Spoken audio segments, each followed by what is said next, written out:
Asigi topic sina cube and dice house ko. Yongo? Cube and dice ki topic sa sisu SSC ki exam yam sing su yam na hangan ba topic amani mangon stage da type makal ani laigani ba ko. Cube and dice stage da type makal ani laigani. Kai kanda type number 1 sina close oiba dice ama. Close dice ti khangi dana. Aduga type number 2 sina kaino harakanda open dice ama.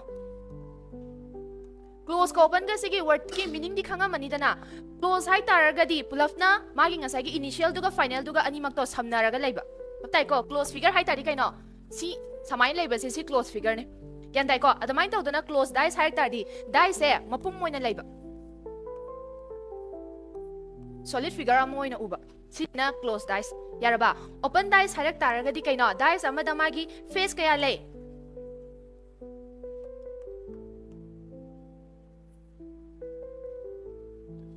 Face taruk lay banatro aduk taruk se ma se kaino side amada ni khangde side amada ni khangde magi edges amada side amagi natraga side amagi edges amada kakthatlaga ma se phakto ga thanam ba hai tare adu dubune ba koina open dice size yan tare ko aduna sigi type ani se legani adu tare koi hoje dice hai base kaino hai base hana mayek sheng na khangaje dice kai degi semi cube hariba geometrical figure stage degi semi Yaraba, ado tari cube hai base kaino khangba changa dra cube hai badi kaina 3 dimensional figure ne ba mangon stage the dimension ahum leiba dimension ahum leiba hai taraga di kaina length breadth height dimension ahum entai ko time dimension yarak taraga na 4 dimension kentai ko aduna magi stage the 3 dimensional oiba figure ama ne ado di 3 dimensional figure ama hai taraga di ma se kaina solid figure ama oina uthok pa yarani puthora pa yarani Matai ko 2 dimensional figure oina lai taragadi plane figure da khakdang khak yi ega madi leijabane sam na haraka da nang yong triangle hain hairo ne natraga na sorry triangle rectangle hain hairo ne natraga na triangle hain hairo ne ma se rectangle ni hain ani putho thamba yabra yade ko triangle ni haina putho thamba yade dana adugumba figure sing sibu magi su kai le length ka breadth ka dang leiba leitro su kai no side ka magi da height amaga leidiba Later, my dimension any cut enable yam sing. I do get dimension any cut and cut labor figure do na 2D dimension in Makodi plane figure the cut and cut yek by bako. How to carry a cube pipes na kaino harakanda 3-dimensional figure near 3-dimensional figure height idea and a side as high length, breadth, height like a daba hind hibaneba. Dugi dimensional figure to neboko. Duga kaidornia. R equals Makoya homak to length so breadth to height so Makoy homak say low in a max hang bamana baneba. Hibadikaina length equal to breadth equal to height. Adudi mase 2-dimensional figure karamba figure na same. Length, breadth, height chamana basta karamba figure semane dudi square na semane. Yare ko aduga kay daw ba? And my condition atopam sulay kay hai. Any two adjacent faces are inclined to each other. Aduga adjacent face ani se amana amada incline oy nay. Patay ko incline ama habati kay no. Aduga at each other at 90 degree karamba makhanda incline oy ba 90 degree the incline oy ba dudi yung masi yelbon samainam yelani 90 degree the incline oy ba hay shmaina lay rodro. Yaraba adjacent figure ama hai taraga di kaino thangnaraga sorry adjacent side hai tari thangnaraga leiriba do adjacent side ne yare ko magi adjacent side sing se amana amada 90 degree oigani ba do soma consider su lakpa matam se su masu 90 degree sisu 90 degree again sigi maning sida su ma leidoi na draw adu du su 90 ngakta ne ba adu ga kai dorne has 6 face magi face na kya pan ga da ba mamai tu pan ga ni ba yare ko dudi yengseong mamai taru pan ba se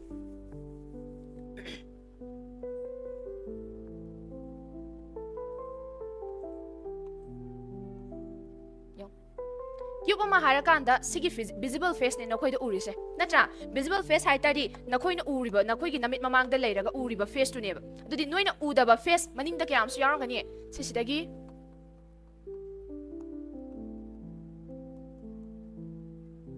ubrong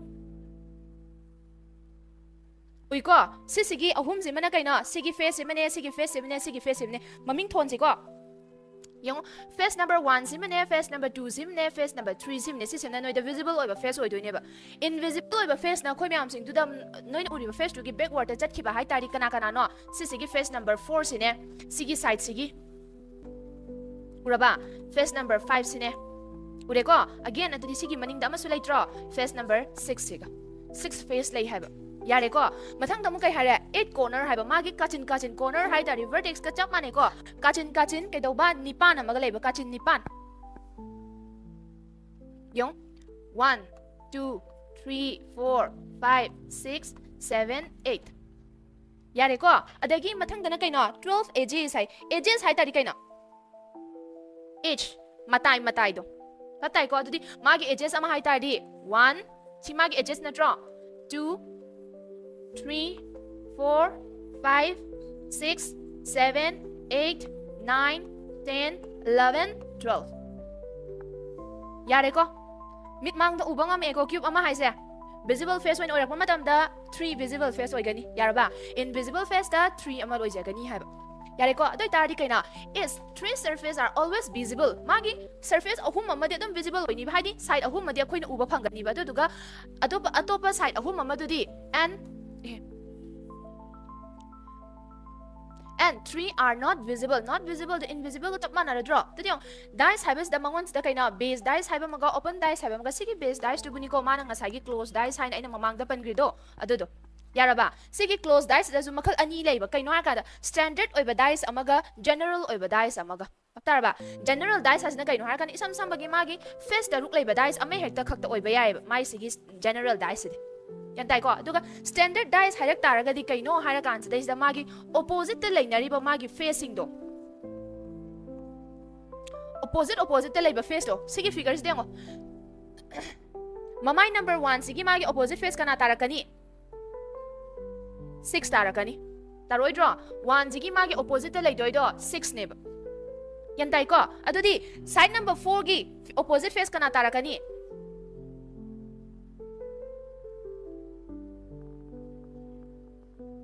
4 gi opposite face 3 ni ko adudi yong adudi kana le mauri 2 gi opposite face ti kana tarakani 5 tarakani bataraba sida yekpa matam sida ngo 1 gi opposite face na 6 tai 4 gi opposite face na 3 tai 2 gi opposite face na 5 tai ba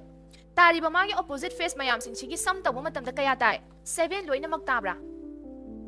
1 plus 6 equals to 7 4 plus 3 equals to 7 5 plus 2 equals to 7 7 loina mak tai ko adoi tari sigumba magi opposite facing se add up tabu matam da maje 7 7 je kai gumba phang taragadi adugi dice to kai kaugani harakanda standard dice ne adudi kaina magi opposite face ki sum do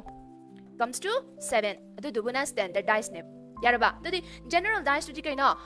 opposite face to gi magi sum do kai doba madi not equals to 7 7 ga mana roi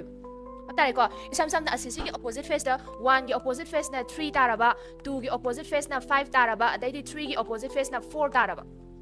adu diong yeah 3 3 anya hajan gre 6 ki opposite face na 4 taraba adu diong 1 plus 3 comes to 4 natra 2 plus 5 comes to 7 6 plus 4 comes to 10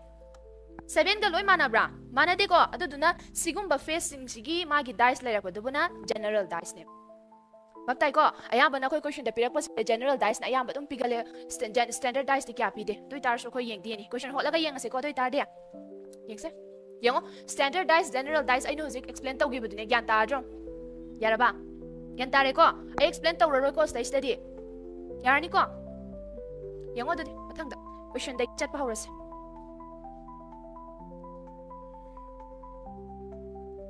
yo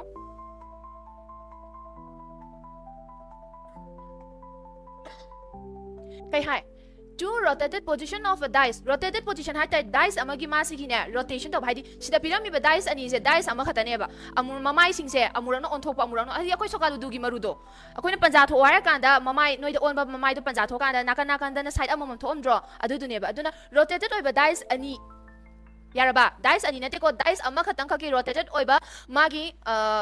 face e pyramid ba ko adoi tari which number will be at the top if 3 is at the bottom haiba 3 thaba face na magi bottom da lai taraba ngasai gi dice tu gi yaraba adudi 3 thaba face tu gi magi top da lai doise karam bano oi adudi kai no man hangi sibo sisine ba sisile kan da magi ngasai gi dice tu gi la pa matam da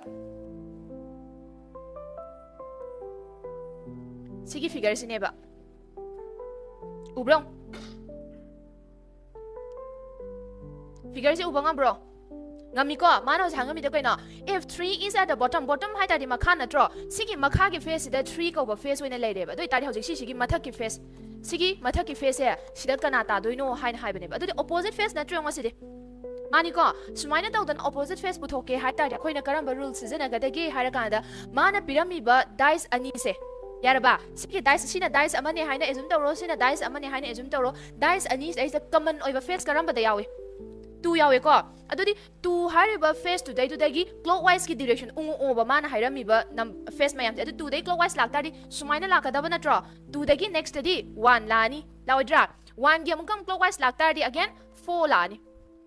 yare ko aduga sidai sida su 2 sida su yawa natro chap mana na 2 sidai gi hauraga clockwise tadum ungu oba mana 2 na haugi taragadi mathang da kana lakani 5 lakani mathang da 6 lakani ba Laba, adudai da phangba matamda magi mapada leramiba corresponding face mayam singse amana amagi opposite face ne haiba concept se yare ko adudi stay kana phange 1 gi opposite face da 5 haiba face e phangi 4 gi opposite face da 6 haiba face e phangi adudi kana lem hori dice amada magi face kya yawe haiba no taruk yawe haiba ni kana lem hori sida common oina legiba 2 natro sigi 2 siga lem hori ba face ama duga di kana no 3 lem hori Yarabra, doi tari kaina harakan 2 gi opposite face do kana tarani 3 tarani mana ngasai question ta hangi do kaina if 3 is at the bottom 3 gi opposite face hayo haba natro option number kya tare 3 number 2 face di number 2 aduga option di number 3 Yarabra gyan tare online kanggo gyan tari bo Hari mathang chalasi ko yung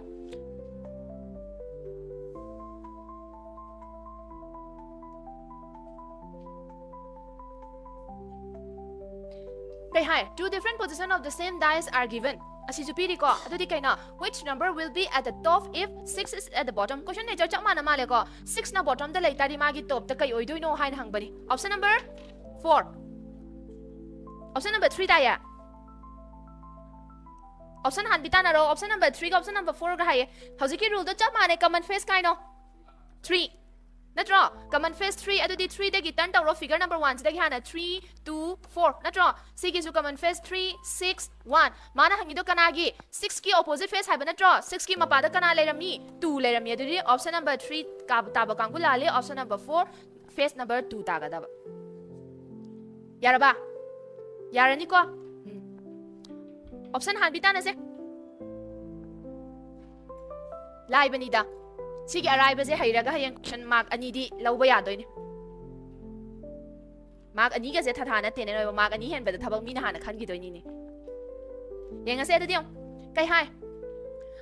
4 gi opposite face haiba na tro hojik sidai study face kya mangona figure kya pirami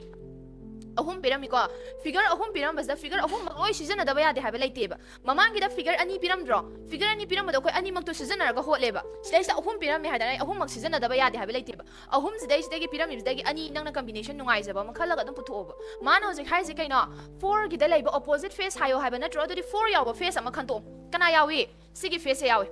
yawbra sorry sigi dice days da 4 yawe yai ko adoi tari sigi dice days yaw ba magi face ga common oiba dice amaga khantu oba sida 4 yawe sida 6 yawe sida 1 yawe ke sida 6 yaw de 1 yaw de 4 yaw de si ma tok tho tham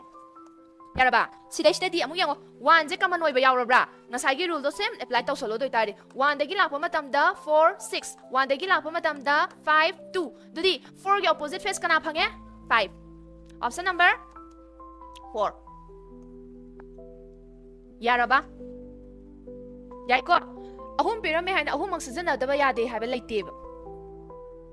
map tare ko akhoi di yamna live approach dagi chala kan sa gyan tahan ba do loire ba khoi gi di answer je phangra ta di loire dana answer do phang bu du ne ba yamna maru oire adu su kaina kuina changa ga answer do phang ba na ta ba min he u ba matam da answer do sini haina puthorok pa ngam ba du ne ba khoi da yam da kar oire di yan ko mathang question mawong am onthorok pada kaino hai se kaina samane ngasai gi da magi face today to the number oina piram bane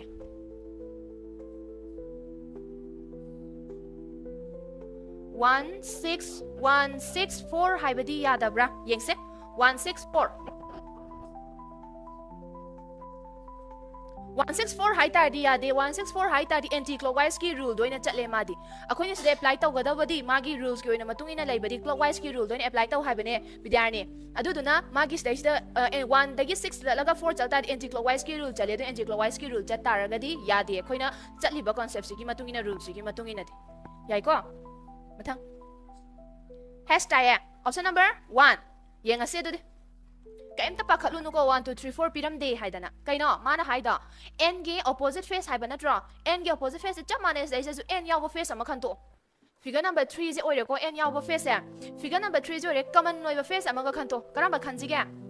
figure number 1 khala su yare figure number 2 khala su yare ya de yare kai gino hara kan figure number 1 khan tar ju plus se common oiri ba natro figure number 2 khan tar ga su kaina percentage se common oiri ba dudi loning ba ma hekta lo ka shu kai de yaraba figure number 2 siga figure number 3 siga gi hana combination tause yango dudi percentage layer kanda plus sign layer kanda mathang dana n gi sign layer ni next stage su percentage ki symbol layer mathang da kana la kani cap la kani dugi matung da kana la kani hash la kani hash ki opposite n ki opposite habana tra toi tadi ma je correspondingly hash phangi as this is ai hash ki option je phangi ko combination ani ai hai gi bani ko dudi ai chungbra mung sum yeng se ba figure number 1 siga figure number 3 ga muka combination tawraga mu yeng se ma dana kai da mana ba no plus ki sign da mana ba na tro plus la akan stage da hash la ani mathang dana kai na dollar sign chatlani saju chabana na plus la akan stage da n la ani mathang dana kai phangani percentage sign phangani yaraba dudi sida ju chabana na tabra n ga hash ka ge taiko adoi tardi kaino aina figure ahum piram bama tamsida figure amaga natraga na magi leiriba figure du mai combination phangba matam sida amadi phange adoi atopa je combination phangba matam da lan gadra la loi ko nang na hana uba figure do nang na hana uzaba yarba face to adu duga dum combination to kaim kaide chap mana na option tarakani yaiko hauji kaina option gidi akhoi gidi 1 du obvious ore yarabra mathang Hello.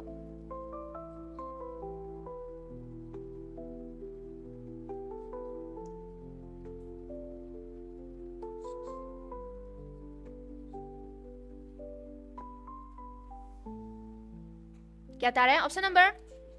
3 ये ngase ko dudi kai chamane mana kai no 4 ge opposite face haiba na draw 4 ge opposite face haiba ni yeng dra su khangba ba su yare da 4 stage se yawi stage na 1 common oi stage na 1 common oi yarabo 1 6 3 lakani stage di 1 4 5 lakani 4 do ani shubada lei na tro dudi sisigi su ani shubada lei ba 6 yaraba yek ba lei ba kan da itho lei ba kan da matam mange ba mangdre dana yare ko hango yauragani loi ba su loi dri amuk ta pulap tak se hairo yang thuna hininge irawa ta udraba speed oin talo 1 tare option number 1 tai hayata na bro tare kaino man hangi ja p ge opposite face na tro p ge opposite face p ka yawe sida yawe kaman noi ba kai dia yawe 2 sida su yawe ss yawe natra dudi yam lai re s ki opposite face ti kaina sorry p ki opposite face ti kaina s ta gi olo si su jamana position da leba na tro dudi jamana position da leba do s ka sorry z ka p ka opposite face tar ni z tar yaraba option number 1 lai da bro lai ko adjacent hangak badani se yo hello having 2 ge opposite face 4 yawe kai dia yawe 2 ka yawe 2 ka yawe sida yaude ko chapti mane ko ngasai gi rule to apply tau duni common noiba face to loktho 4 4 loktho bana tro 4 4 loktho khre yong ko 4 loktho khro 3 lani 6 lani laba sidagi su 4 la khro mathang da 5 la kani 1 la kani kaidawi 1 kamai na taba option number 1 ta de ko kai gino har kan chide ngo magi sigi pinamba face to gi matungina 3 ga 5 ko opposite face ni 6 ga 1 ko opposite face ne ba sida ka yaude 2 haiba face to yaude force da kam force da ani legi na 4 ga 2 ga ta zaroi dro tani ko adudi 2 gi opposite face kana no 4 option number 1 yarabra sida kai dawi har kan da 2 haiba face u da bana tra si hot laga lairu ga no ba hayeng exam ta si hot laga lai ba je second khara da su mang doi ne ba 2 haiba faces da u de ko magi opposite face hanga bana tro adoi tari kai no common noi ba face to adu du na magi opposite face ne yaraba adum ta dro common noi ba face to na magi opposite face adum taram dro piram ba matam da hangami ba face to yawram da taraba na traga na common noi ba face to gi opposite pio haiba taraba chap manei ba common noi ba face tu gi opposite pi yo hai tar di swai sid is yaw da ba number do du na ma gi opposite face ne ba bap tar ba chap manei ani sid is da maning mama on thong na ba khatane yarani mathang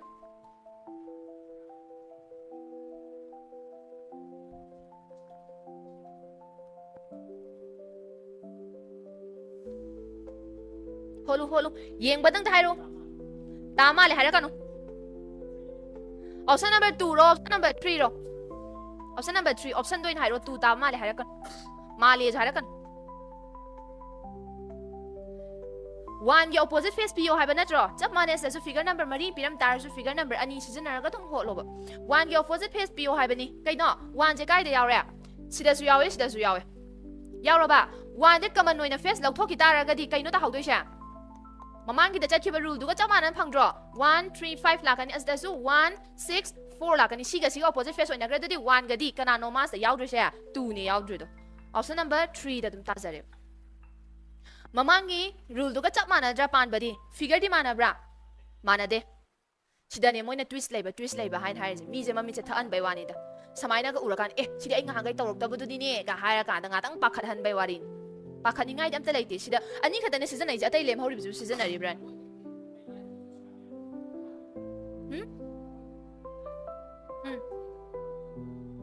yai kashu kai de combination ame ekta uba yai ba sai sida uba ya ba matam sida na loning ba me ekta low high bai wani da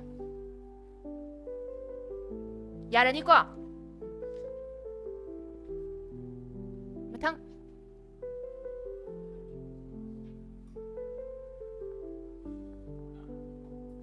haro option 4 option 1 kamai na 5 ki opposite face hayo hai ba natro 5 ki opposite face hayo hai ba natro yara bro 5 ki opposite face hayo hai ba nadi 5 yaw bam lok thoki yare as udri banoi bo figure number 1 ga figure number 4 ga combination to kanano common one yar sa 1 ga 4 combination 1 ga 4 common one yar 1 ga 4 common one yar lem hori ba ni je kaina amana amagi opposite face ne loire option number 4 number 6 yara ba loire sida question sida bu minute second am phan jang kidra ne noi bo second am pha da bi mark ani phak yara ba exam su ku nga ta nga di ngai ni ha yare ko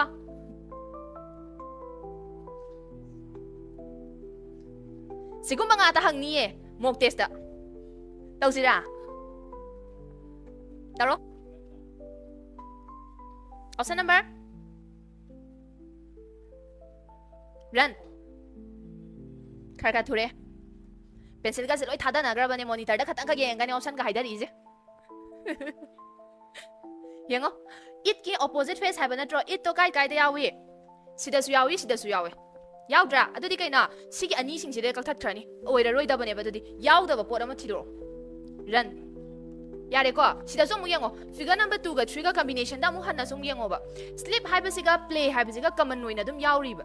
uncommon noina le hori budi kaina it siga run siga ne ba loiri kaino dudi loi draw loi open dice da ngai sale hause open dice tau dring ai da hana pdf tau siro x tare question je thing thok bo loi dri thu wei jang je option number 4 tare hai yeng se kamai tai ba r gi opposite face hayo hai bani ko r kai da yawi c gi face da yawi natra dudi common noi ba oi da ba khando ke hai bra khando oi ge hai bra yare b ga g ga common ni b ga g ga lok thok ro doi tari r gi di kana lem hori x ka lem hori figure number 2 season address yar yara ba mathang